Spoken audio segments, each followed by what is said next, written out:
Bonjour à tous et bienvenue dans Talent et Carrière, votre émission dédiée au monde du travail. Cette semaine au programme, IA générative et propriété intellectuelle, qui est l'auteur? C'est ce débat qu'on va parler aujourd'hui avec nos invités de la semaine et nous finirons par la pause café avec Kevin Bouchareb.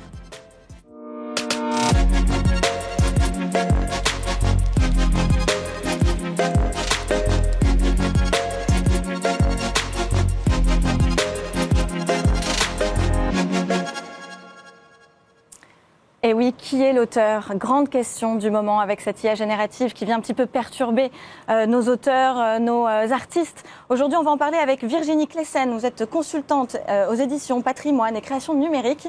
David Elsayeg, c'est ça, directeur général adjoint de la SACEM. Et Raphaël Molina, vous êtes avocat associé, cofondateur du cabinet Influxio. Bonjour. Bonjour. Mesdames et messieurs, et merci d'être avec nous sur les plateaux de Talent et Carrière. Alors, David, justement, à la SACEM, vous défendez, vous, les droits des auteurs et des compositeurs. Quand une œuvre est générée par une IA, comment déterminer qui détient réellement la paternité? Alors, tout dépend qui apporte un apport créatif. Si c'est l'outil, l'intelligence artificielle, il n'y a pas d'œuvre. Parce que derrière chaque œuvre, il y a une personne humaine. En revanche, si l'intelligence artificielle est utilisée par une personne qui fait un véritable apport créatif, on peut considérer qu'il y a une œuvre. Le fait d'utiliser une intelligence artificielle ne disqualifie pas la qualité d'œuvre et d'auteur si une personne a vraiment fait preuve d'originalité et a apporté quelque chose de créatif à une contribution quelconque artistique. Alors justement, on aimerait aller un peu plus dans le détail parce que tout le monde aujourd'hui peut utiliser ChatGPT et plein d'autres IA génératives. Finalement, est-ce que ça veut dire le fait d'utiliser une IA générative? On va partir de l'exemple de ChatGPT. Est-ce qu'un auteur qui fait un prompt pour créer quelque chose, une image, une vidéo, c'est considéré quand même comme étant son œuvre ou pas? Tout va dépendre de la nature du prompt. Si c'est un simple prompt où vous faites une commande qui en fait vous exprimez un choix de consommateur, vous n'êtes pas auteur parce qu'il n'y a pas vraiment un apport créatif de votre part. En revanche, si vous faites un prompt avec une œuvre que vous avez créée, ou si vous donnez des instructions très précises qui attestent d'un apport créatif et d'une forme d'originalité, le résultat peut être qualifié comme une œuvre de l'esprit. La difficulté, c'est qu'aujourd'hui, il n'existe aucune jurisprudence ou aucun texte de loi qui détermine un seuil qualitatif ou quantitatif. Donc c'est du cas par cas. C'est ça, c'est du cas par cas. Absolument. Donc par exemple, un chanteur qui a envie d'écrire une chanson, je ne sais pas, sur la solitude, sur l'amour, mais qui fait un prompt très basique, pour vous, vous ne considérez pas vraiment? Non, il ne sera pas auteur. Il ne sera pas auteur. Absolument pas. D'accord. Mais si par exemple, il écrit sa chanson, voilà, il écrit dans son prompt, il dit voilà, ma chanson, c'est ça. Est-ce qu'on peut l'améliorer? Est-ce que là, il est auteur ou pas? Tout dépend encore, je vous rappelle, de la nature des prompts. Il ne va pas faire qu'un seul prompt en plus. Ouais. Vous allez commencer à prompter, vous allez corriger, vous allez peut-être induire des paramètres qui attestent d'une créativité. Ce qu'il faut savoir, c'est qu'à la SACEM, on a la possibilité de réclamer les preuves d'une œuvre lorsque vous la déposez. Donc, a priori, quand vous déposez une œuvre, on vous considère comme auteur, sauf si cette œuvre se contente de copier des œuvres préexistantes. Il faut qu'elle se démarque du patrimoine musical. Mais si on a un doute, il arrive qu'on ait des doutes, ça nous est déjà arrivé, là on peut demander, on a des dispositions dans notre règlement général, demander à la personne qui a déposé de justifier de sa qualité d'auteur, et à chaque fois, la capacité de vérifier la contribution nous appartient. Alors on va parler justement de l'aspect un peu plus juridique, Raphaël, justement dans cette notion d'auteur qui est centrale. Est-ce que le droit d'auteur s'applique justement à une personne physique, généralement? Comment est-ce que le cadre légal actuel il fait face à une œuvre qui est produite pour l'instant avec ou sans intervention humaine? Alors oui, effectivement, derrière tout droit d'auteur, il y a un humain. Il y a justement cette notion, dans le droit d'auteur français en tout cas, d'originalité. Il faut que l'auteur apporte finalement l'empreinte de sa personnalité dans la création pour effectivement que le droit d'auteur puisse protéger l'œuvre. Donc le droit d'auteur même en soi a été créé en France justement pour protéger l'auteur humain. Et donc ce qui va bouleverser beaucoup de choses avec l'intelligence artificielle, c'est qu'on se retrouve face à une machine qui va générer une œuvre, mais sans aucune intervention humaine significative. Et donc effectivement, il y a cette question de est-ce qu'un prompt peut, prompt, c'est-à-dire les instructions qu'on va donner sur ChatGPT, est-ce que ça peut permettre effectivement de qualifier la personne qui est derrière l'œuvre d'auteur, s'il se base effectivement sur une intelligence artificielle type ChatGPT. Et pour le coup, on a eu un rapport assez récent de l'US Copyright Office aux États-Unis qui a justement rendu un avis très intéressant là-dessus et qui dit qu'en fait le prompt, selon elle, ne peut pas qualifier l'œuvre générée par IA avec un prompt, ne peut pas protéger l'œuvre par le copyright, le droit d'auteur, si vous voulez. Pourquoi ? Parce que quand on met un prompt, si vous voulez, le résultat aujourd'hui que va générer l'IA peut être complètement différent. Donc il y a une part de hasard, clairement, qui existe aujourd'hui dans l'intelligence artificielle qui fait que même avec un prompt précis, selon cet office, on ne peut pas qualifier l'œuvre finalement d'originale parce qu'il n'y a pas, l'IA n'est pas un outil comme le pinceau-lait, si vous voulez, pour un peintre. Il y a encore cette notion de hasard qui existe et donc, voilà, aujourd'hui, en tout cas, le prompt pour cet office-là, en attente effectivement de jurisprudence sur la question en France, mais il n'y a pas de droit d'auteur qui peut s'appliquer pour ce type d'œuvre. Après, si l'humain intervient après la génération de l'œuvre et va la modifier, par exemple, et va apporter finalement sa patte d'homme, et bien là, dans ces cas-là, on peut effectivement se retrouver avec une création générée par IA, mais qui va être éligible à la protection du droit d'auteur. D'accord, oui. Donc c'est quand même au cas par cas. Hein. À chaque Bien fois, sûr. on regarde vraiment dans les détails comment finalement est-ce que l'auteur a fait usage de l'IA, et c'est ça qui va déterminer s'il est vraiment l'auteur ou pas. Bien sûr. Dans les maisons d'édition, c'est aussi un sujet qui est brûlant. Les éditeurs sont en première ligne. Virginie, vous avez beaucoup travaillé dans ce secteur. Comment est-ce qu'ils réagissent face à l'utilisation justement de leur catalogue pour entraîner les modèles d'IA, qui parfois sans autorisation ? Alors là, ils réagissent en s'opposant le plus possible à cette pratique, et pas seulement les éditeurs. Là, tous les acteurs des industries culturelles sont du même côté pour dire qu'il est complètement anormal et illégal que des grands opérateurs aient entraîné leurs IA sur des œuvres protégées par le droit d'auteur sans autorisation et sans contrepartie. Ouais. Donc ça, c'est un petit peu le péché originel de l'IA qui fait que les éditeurs accueillent cette technologie avec intérêt, curiosité, désir de s'en emparer, et en même temps une grande méfiance envers des acteurs qui jouent pas le jeu du respect de la propriété intellectuelle, quoi.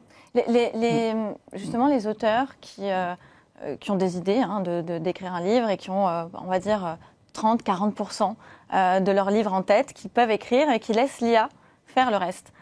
Comment est-ce que c'est perçu ? Déjà, il y a des outils pour vérifier aujourd'hui si on utilise l'intelligence artificielle ou pas. Comment est-ce que les maisons d'édition vont pouvoir faire face ? Puisque plus il y a d'outils pour vérifier si c'est une IA ou pas, plus il y en aura d'autres pour justement brouiller un peu les pistes. Comment est-ce qu'on va faire face justement à ça pour les futurs auteurs ? Est-ce qu'on va pouvoir détecter les auteurs plutôt impatients et on va dire et qui font appel à l'IA ? Comment est-ce que les maisons d'édition vont pouvoir discerner ? Je crois qu'elles feront comme elles font déjà avec leurs manuscrits, c'est-à-dire elles vont discerner des œuvres qui sont pertinentes, intéressantes, de qualité. Et je crois en plus vraiment que les auteurs qui... Est-ce qu'on pourrait appeler un auteur une personne qui utilise l'IA pour s'épargner du travail, brouiller les pistes, rompre la relation de confiance entre l'auteur et le lecteur. Ouais. Il joue contre lui, il se tire une balle dans le pied, l'auteur, quand il fait ça. Ouais. Donc, je pense que le vrai danger ne vient pas d'auteurs qui utiliseraient... l'auteur a toute liberté d'utiliser les outils qu'il veut, comme il veut. Et son intention, c'est d'être un auteur. C'est pas de se dire... Je vais faire en sorte d'en faire le moins possible et puis que des IA travaillent pour moi pendant que je vais à la plage. Enfin, aucun auteur ne raisonne comme ça. Par contre, d'autres personnes raisonnent comme ça, qui, eux, faussent le jeu, fabriquent des pseudo-livres avec une intention uniquement mercantile. Et ça, c'est un problème dont les éditeurs s'emparent parce que, par exemple, des plateformes d'auto-édition comme celle d'Amazon sont encombrées par des quantités incroyables de faux titres, de faux livres. Oui. Alors là, ça vient vraiment fausser le jeu de la concurrence, ça vient tromper les lecteurs, ça produit des ouvrages qui sont déceptifs, ça empêche de donner de la visibilité à des ouvrages sérieux et bien faits. Donc en fait, la question de l'authenticité de l'œuvre, elle est toujours posée. On n'a pas attendu les IA pour la poser, parce que des falsificateurs, des tricheurs, des gens qui ont plagié, qui sont mal comportés du point de vue de l'éthique, de ce que c'est qu'un auteur, il y en a toujours eu. Le problème en ce moment, c'est que ça donne des outils pour un peu industrialiser ces pratiques. Et donc, il est très important que les intermédiaires soient vigilants aussi et mettent des barrières pour ces comportements-là. On va revenir sur cette discussion sur les auteurs, parce que c'est vrai qu'aujourd'hui, tout le monde veut un petit peu écrire son livre. C'est soi-disant une carte de visite pour mieux se faire connaître sur le marché. Et beaucoup ne sont pas forcément, n'ont pas une belle plume, et parfois ils utilisent d'autres stratégies pour ça. Je reviens justement au milieu de l'identité artistique, parce qu'il y a beaucoup de créateurs qui s'inquiètent d'un effacement. Un effacement de leur identité artistique. Quelle initiative la SACEM met en place justement pour garantir la reconnaissance à l'ère de l'IA ? Écoutez, on coopère avec les plateformes parce que ce sont elles qui diffusent les musiques. Ce n'est pas la SACEM qui diffuse la musique. Et il faut savoir, par exemple, qu'aujourd'hui, plus de 100 000 titres par jour sont mis à disposition sur les plateformes de streaming. Wow. Personne ne peut écouter 100 000 titres, ce n'est pas possible. Donc, ces plateformes développent des outils techniques qui leur permettent d'identifier des contenus, je n'appelle pas ça des œuvres, d'ailleurs, des contenus générés par intelligence artificielle. Et l'enjeu, c'est d'empêcher la dilution, comme vous le soulignez, d'œuvres qui seraient noyées dans des contenus générés par l'IA. Donc je pense qu'il y a une responsabilité particulière des plateformes à faire le tri. Elles ont tout intérêt à faire ce tri parce que sinon elles vont être envahies, comme vous le disiez, par des contenus sans intérêt. Pas parce que vous avez 100 000 œuvres que vous avez 100 000 œuvres dignes d'intérêt, surtout si elles sont générées par de simples prompts et qu'elles se contentent de singer des œuvres préexistantes. Donc il y a un véritable filtre. On travaille par exemple avec une plateforme comme Deezer sur un modèle de rémunération qui s'appelle l'artist-centric, où on pris en considération certains critères qui permettent de valoriser les vrais créateurs au détriment de ceux qui génèrent des bruits ou des contenus peu intéressants, générés bien évidemment par l'intelligence artificielle. Et je pense qu'il faut laisser développer les pratiques dans le cadre de codes éthiques, de bonnes pratiques. Et puis éventuellement, un jour, si vraiment on est dépassé par le phénomène, parce que c'est une possibilité, légiférer, donc la régulation est importante aussi en la matière. Raphaël, justement, certains pays envisagent de reconnaître un auteur collectif. Est-ce que vous pouvez nous en dire plus ? Est-ce que c'est un droit voisin pour l'IA ? Est-ce que c'est juridiquement faisable en France ? Effectivement, l'idée c'est est-ce qu'on peut attribuer à l'IA et à l'auteur humain, est-ce qu'on peut effectivement les mettre sur le même pied d'égalité ? Moi, je ne pense pas a priori que ce soit souhaitable parce que, à mon avis, la prime à l'humain est fondamentale. Et effectivement, si on arrive avec des œuvres dont on reconnaît que l'intelligence artificielle puisse avoir la même valeur que celle humaine, je pense que, même si effectivement ça peut être une sorte de coexistence, je pense que c'est un danger potentiel ça peut être une dévaluation justement des œuvres. Donc à mon sens, je pense que c'est pas une stratégie souhaitable. Après, évidemment, on peut penser aussi que les œuvres générées par IA peuvent avoir une sorte de protection, mais ça serait plus un droit, je dirais, sui generis, c'est-à-dire une nouvelle forme de droit par rapport au droit d'auteur qui est attaché à l'humain et auquel je pense qu'il faudrait attribuer peut-être moins de valeur que celle justement du droit d'auteur. Là, on parle de cas, on va dire, où on se rend compte des choses. Mais admettons qu'il y ait une musique qui cartonne, qu'il y ait un livre qui soit vendu en best-seller. Et on s'aperçoit ensuite bien que l'humain n'a pas fait grand-chose. Au final, est-ce que, par exemple, si c'était fait par ChatGPT, est-ce qu'OpenAI pourrait revendiquer des droits d'auteur ? Aujourd'hui, ChatGPT, si on parle de ChatGPT dit bien dans ses conditions générales que les contenus générés ne lui appartiennent pas, qu'ils appartiennent bien à la personne qui génère le contenu selon les lois de chacun des pays. Donc aujourd'hui, c'est absolument pas la politique d'OpenAI, qui est le plus connu évidemment en la matière, de revendiquer les œuvres qui effectivement peuvent avoir du succès. David, la musique est particulièrement touchée donc, par le deepfake vocal aussi. Ça, c'est encore un autre sujet avec les clones d'artistes.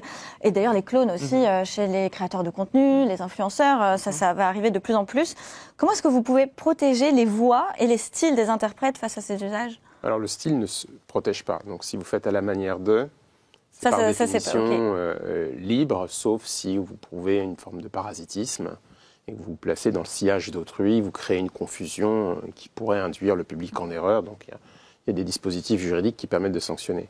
En revanche, la voix, c'est un attribut de la personnalité, ça se protège.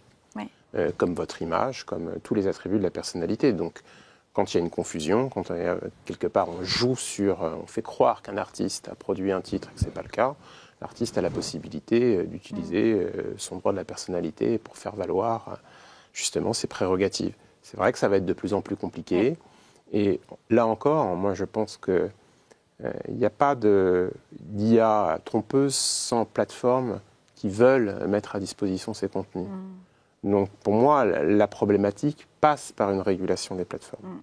Parce que c'est elles qui proposent les contenus. C'est elles qui peuvent induire le consommateur en erreur, c'est elles qui peuvent créer les conditions par lesquelles on appauvrit la vraie création au profit d'outils et de contenus générés par l'intelligence artificielle. Donc l'enjeu passe bien évidemment aussi par une responsabilisation des plateformes. Oui, est-ce qu'elles vont vraiment dans ce sens? Elles veulent avoir de plus en plus de clients, donc elles veulent être de plus en plus performantes. Donc les plateformes ont plus tendance à aller dans l'amélioration justement des deepfakes et de ces outils, de ces fonctionnalités qui permettent à ces artistes, à ces auteurs, à ces créateurs d'être le plus original possible et ne pas être perçus. Est-ce que c'est pas au gouvernement de demander à ces plateformes peut-être plus de transparence, de précision et de cloisonner certaines choses? Ça c'est clair. Après évidemment ça doit à mon sens se jouer évidemment au niveau européen aujourd'hui, parce que les gouvernements effectivement national en France n'ont pas forcément du poids face à ces géants. Mais aujourd'hui, on a un début de régulation avec l'AI Act, qui est une réglementation européenne et qui vise justement à réglementer ces grandes plateformes. C'est controversé, l'AI Act. Donc certains sont pour, d'autres sont contre. Enfin, l'Europe est plutôt pour. Alors il y en a qui disent oui, mais les Américains et les étrangers vont venir sur cette guerre économique et elles vont nous battre parce qu'il n'y a pas de l'AI Act. Donc est-ce qu'après, nous, en tant qu'Européens, on va être obligés de se plier à ça pour montrer qu'on est le continent, on va dire, pérenne et sûr par rapport aux artistes?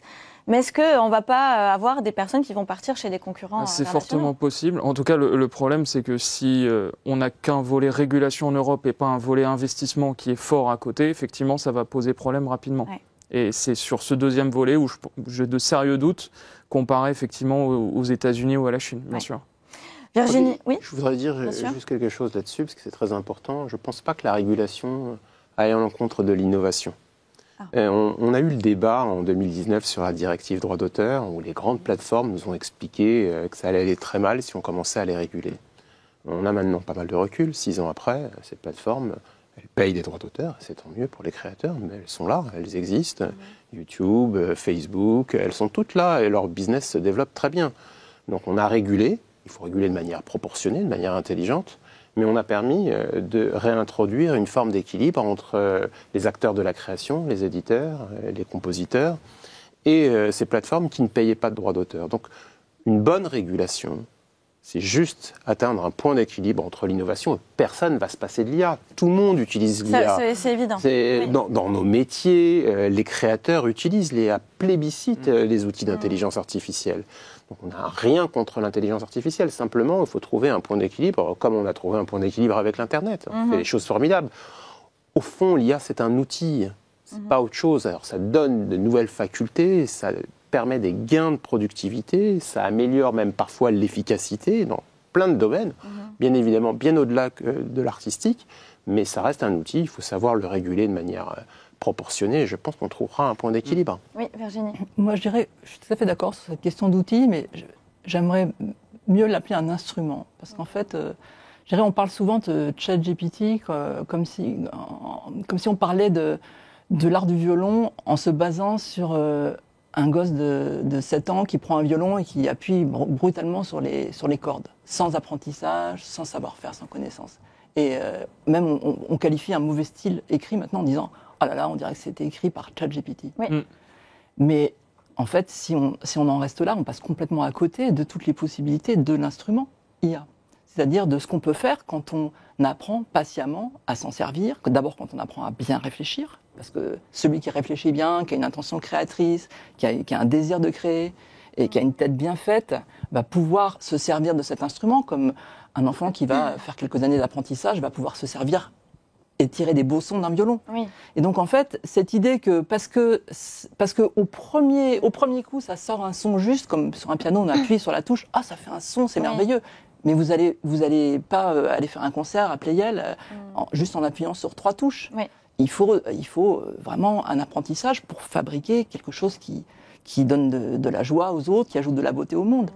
Et donc cette notion d'instrument, elle est très importante pour comprendre que l'IA, c'est un instrument et que les artistes, qui sont de véritables artistes et qui s'en saisissent réellement, ils ne se contentent pas de faire un prompt ou deux, ils apprivoisent, ils font plein d'itérations avec l'IA, ils explorent, ils ont une curiosité, ils se familiarisent, ils se posent des questions sur même le fonctionnement de l'IA. Et donc on a intérêt plutôt je pense, à mettre l'accent sur la formation des esprits, parce que plus il y a d'intelligence artificielle, plus il faut qu'il y ait d'intelligence humaine pour s'en servir. Parce que sinon, ça va être très très compliqué. Donc, ce qui est très important, c'est de former et c'est pas en disant c'est mal, il faut pas jamais. C'est en disant c'est compliqué, ça change la donne. Réfléchissons comment on va faire pour que ça fonctionne aussi avec ça et en formant des esprits et puis en arrêtant de faire croire que parce que c'est l'IA, c'est facile. En fait, l'art est difficile. Faut pas raconter des histoires, quoi. L'art est difficile. Après, c'est vrai qu'il y avait d'autres sujets sur du deepfake, sur des créateurs de contenu qui peuvent utiliser d'autres auteurs pour créer du contenu et avoir de l'argent, notamment sur YouTube, les réseaux sociaux.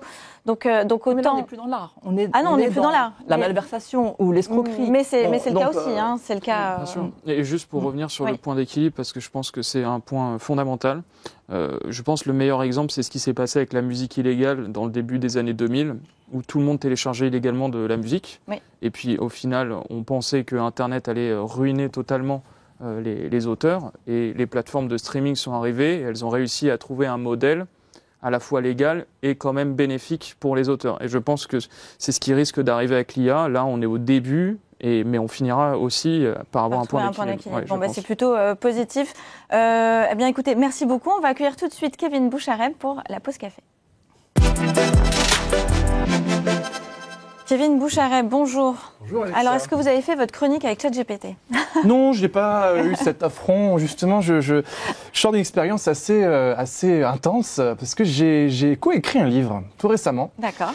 Et en fait, ça m'a fait, en vous écoutant, ça m'a fait penser un petit peu à ça. Je me suis dit qu'en fait, ça illustre très bien la maxime qui dit que ce qui compte, c'est pas le résultat, c'est le chemin. Et je crois que l'IA sublime très bien ce qui est en train de se passer avec ça. Ouais.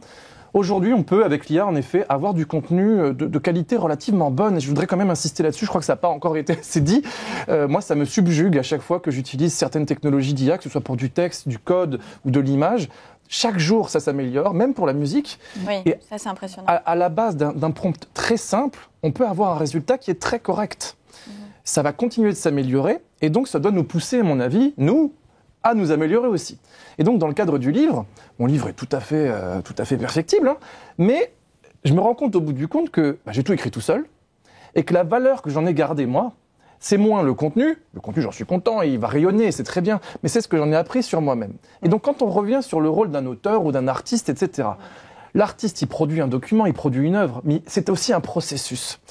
Et donc, c'est ce processus-là qui va être chéri, à mon avis, par le public, par les spectateurs, mais aussi par l'individu lui-même. Et en tant que citoyen, ça doit nous interroger dans notre pratique de l'IA en se disant que parfois, il y a des choses qu'on va faire par un outil et que parfois, il y a des choses qu'on a intérêt à faire sans, justement pour s'intéresser au processus. Alors, ce que vous dites est assez pertinent parce que, justement, c'est d'autant plus important de comprendre la vie de l'auteur, son parcours, pourquoi est-ce qu'il a voulu écrire ce livre, écrire cette chanson.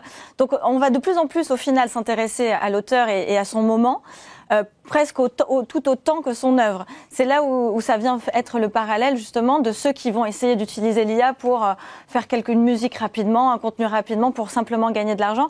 Et finalement, le grand public, il a tout intérêt à s'intéresser davantage à l'auteur et à son histoire. Tout à fait. En fait, je suis convaincu de ça et je pense que ça va poursuivre le mouvement qui était déjà en train de s'opérer dans les industries culturelles, qui est que l'espace du milieu, c'est-à-dire en gros des œuvres qui sont bonnes mais sans plus, qui n'ont pas vraiment d'éclat, qui ont été faites de manière sérieuse, qui auraient eu une place dans le monde d'avant, finalement, il y a de moins en moins d'attentes parce que le marché est complètement, vous l'avez dit d'ailleurs, obstrué par une quantité phénoménale d'œuvres de qualité moyenne, médiocre. Et donc, le marché va se polariser avec d'un côté des choses prêtes à consommer, faciles, utilitaristes, qui vont être clairement faites par de l'IA, et c'est très bien comme ça. Et de l'autre côté, on va sublimer, à mon avis, de nouveau, et on est en train de le voir aujourd'hui, dans le monde du jeu vidéo que je connais très bien, par exemple, les jeux vidéo qui se vendent le mieux sont les jeux vidéo qui sont faits avec du cœur. Aujourd'hui, tous les jeux un peu médiocres, un peu moyens, qui fonctionnaient bien il y a 10 ans, parce que c'est facile, en fait, ça marche plus. Ce que les consommateurs veulent, c'est des développeurs qui ont mis du cœur, de l'intention, et comme disent les Anglais, unapologetic. On veut quelque chose de radical, une vision créative qui a du sens, précisément parce que l'IA s'insère dans ce parcours du milieu qui est finalement le consensus mou. Oui. Consensus mou. Vous voyez ça souvent, justement vous avez le même constat? Oui, effectivement, il y a clairement encore... L'IA n'a pas de...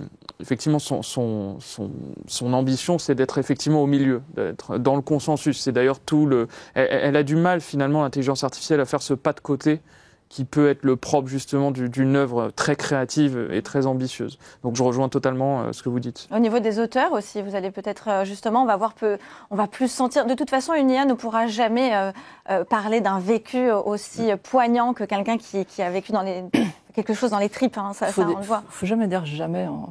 Quand on parle d'IA, on faut jamais dire jamais. Mais c'est un simulateur excellent. Donc, bien sûr, l'IA est privée de corps, de sentiments, de sensations, de désirs. Et c'est tout ça que les auteurs utilisent quand ils travaillent. Ils ne travaillent pas que avec leur cerveau. Et d'ailleurs, l'IA n'a pas non plus de cerveau. Il faut s'en souvenir, c'est quand même des calculs, au final. Mais par contre, elle excelle à cause de la masse énorme de données sur tous les sujets qui servent à son entraînement. Elle excelle à faire semblant. Et elle fait extrêmement bien semblant. Donc en fait, ce qu'il faut arriver, c'est à s'en servir en sachant ça et en l'emmenant au service de l'auteur et avec l'intention de l'auteur. Oui. Tout à fait. Et il faut quand même aussi se rendre compte, et je crois que ça doit nous alerter, qu'il ne faudrait surtout pas faire la caricature de l'IA comme étant une espèce de machine rationnelle qui produirait simplement des choses finalement... robinet d'eau tiède. Absolument.